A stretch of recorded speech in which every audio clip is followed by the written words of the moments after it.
19শে জুলাই 1947 দিল্লির একটি রুদ্ধশ্বাস কামরায় একজন রাজা তার পকেট থেকে একটি বিশেষ কলম বের করলেন। কিন্তু সেটি কলম ছিল না, সেটি ছিল একটি .22 ক্যালিবারের পিস্তল। তিনি সেটি ধরলেন একজন সিভিল সার্ভেন্টের কপালে।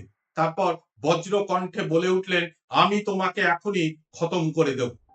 ভদ্রলোক শান্ত গলায় উত্তর দিলেন, আপনি সেটা করতে পারেন, কিন্তু তাতে আপনার রাজ্য বাঁচবে না। সর্দার প্যাটেল ছিলেন ভারতের লৌহ মানব, কিন্তু ভিপি মেনন ছিলেন সেই আর্কিটেক্ট যিনি রাজপ্রাসাদের ড্রয়িং রুমে বসে ভারতের ভাগ্য লিখেছিলেন। আজ শুনবো সেই রোমাঞ্চকর গল্পগুলো যা ইতিহাসের বইতে সচরাচর পাওয়া যায় না। ভারত স্বাধীন হওয়ার ঠিক আগে প্রথম বিদ্রোহটা এসেছিল দক্ষিণ থেকে, বর্তমান কেরালার, যার তখনকার নাম ছিল ত্রাভাঙ্কোর থেকে। সেখানকার দেওয়ান স্যার সিপি রামাস্বামী আয়ার ঘোষণা করলেন ত্রাভাঙ্কোর একটি স্বাধীন দেশ হবে। তিনি গোপনে পাকিস্তানের সাথে যোগাযোগ শুরু করেছিলেন। ঐতিহাসিক শ্রীনাথ রাঘবনের মতে সিপি আয়ার ছিলেন অত্যন্ত ধূর্ত এবং জেদি। তিনি জানতেন ত্রাভাঙ্কোরের মোনাজাইট মানে এক রকমের পারমাণবিক খনিজ ব্রিটিশদের জন্য মূল্যবান, তাই তিনি কাউকেই পরোয়া করতেন না। প্যাটেল মেননকে পাঠালেন। মেনন আয়ারকে বোঝানোর চেষ্টা করলেন, কিন্তু আয়ার রাজি হলেন না। ঠিক তার দুদিন পর 25শে জুলাই 1948 একটি সঙ্গীত অনুষ্ঠানে একজন অজ্ঞাত পরিচয় ব্যক্তি আয়ারের উপর তলোয়ার নিয়ে হামলা চালায়। আয়ার মারাত্মকভাবে জখম হন। হাসপাতালের বেডে শুয়ে আয়ার বুঝতে পারলেন জনমত তার বিরুদ্ধে। মেনন এই সুযোগ হাতছাড়া করলেন না। তিনি হাসপাতালের কেবিনে গিয়ে আয়ারের সাথে দেখা করলেন। আয়ার আহত অবস্থায় কাঁপতে কাঁপতে ভারত ভুক্তির দলিলে সই করার সম্মতি দেন। মেনন এভাবেই বিনা যুদ্ধে দক্ষিণ ভারতকে ভারতের অংশ করে ফেলেন। এবার আসা যাক যোধপুরে।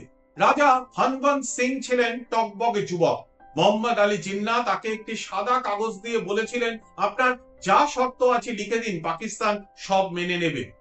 মেনন যখন খবর পেলেন রাজা করাচি যাওয়ার প্রস্তুতি নিচ্ছেন, তিনি তড়িঘড়ি করে রাজাকে ভাইসরয় মাউন্টব্যাটেনের কাছে নিয়ে আসেন।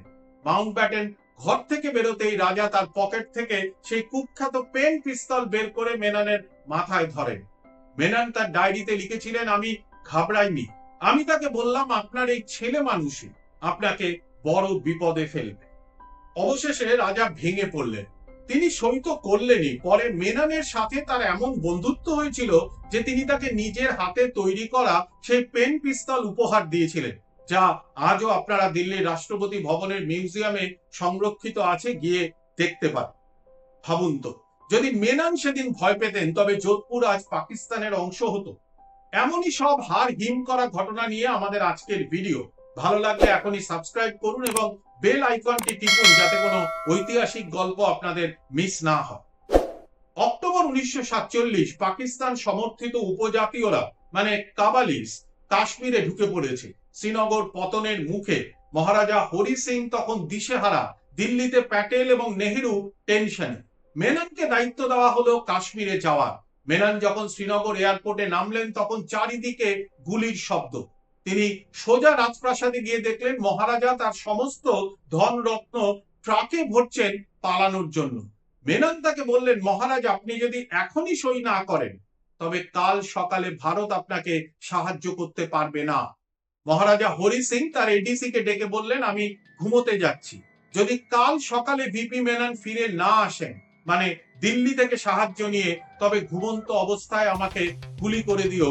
আমি পাকিস্তানিদের হাতে ধরা দিতে চাই না। মেনন সেই রাতেই একটি ছোট বিমানে করে দিল্লিতে ফিরে আসলেন। সকালে প্যাটেল যখন মেননকে এয়ারপোর্টে দেখতে পেলেন, মেনন শুধু একটি কাগজ তুলে ধরলেন। সেটি ছিল কাশ্মীরের ইনস্ট্রুমেন্ট অফ অ্যাক্সেশন। আর তার কয়েক ঘন্টার মধ্যেই ভারতের প্রথম শিখ রেজিমেন্ট শ্রীনগরে ল্যান্ড করে, কাশ্মীর রক্ষা পায়। কাশ্মীরের ভারত অন্তর্ভুক্তির ওপর একটি সম্পূর্ণ ভিডিও তৈরি করা আছে এই চ্যানেলে, আপনারা চাইলে একবার দেখে নিতে পারেন। ভিপি মেনন কেবল অর্ডার পালন করতেন না, তিনি আসলে মনস্তত্ত্ব বুঝতেন। তিনি জানতেন কোন রাজাকে ভয় দেখাতে হবে আর কাকে রাজকীয় প্রিভি পার্স মানে ভাতা দিয়ে ভুলিয়ে রাখতে হবে। ঐতিহাসিক নারায়ণী বসুর মতে, যদি সর্দার প্যাটেল ভারতের রাজনৈতিক ইচ্ছা শক্তি হয়, তবে ভিপি মেনন ছিলেন সেই ইচ্ছা শক্তিকে বাস্তবে রূপ দেওয়ার কলম। হায়দ্রাবাদের নিজাম যখন মানছিলেন না মেনন প্যাটেলকে রাজি করিয়ে অপারেশন পোলো শুরু করা, মাত্র 108 ঘন্টায় নিজাম সারেন্ডার করেন। অথচ ভারতের এই মহানায়ককে আজ কজন মনে রেখেছে?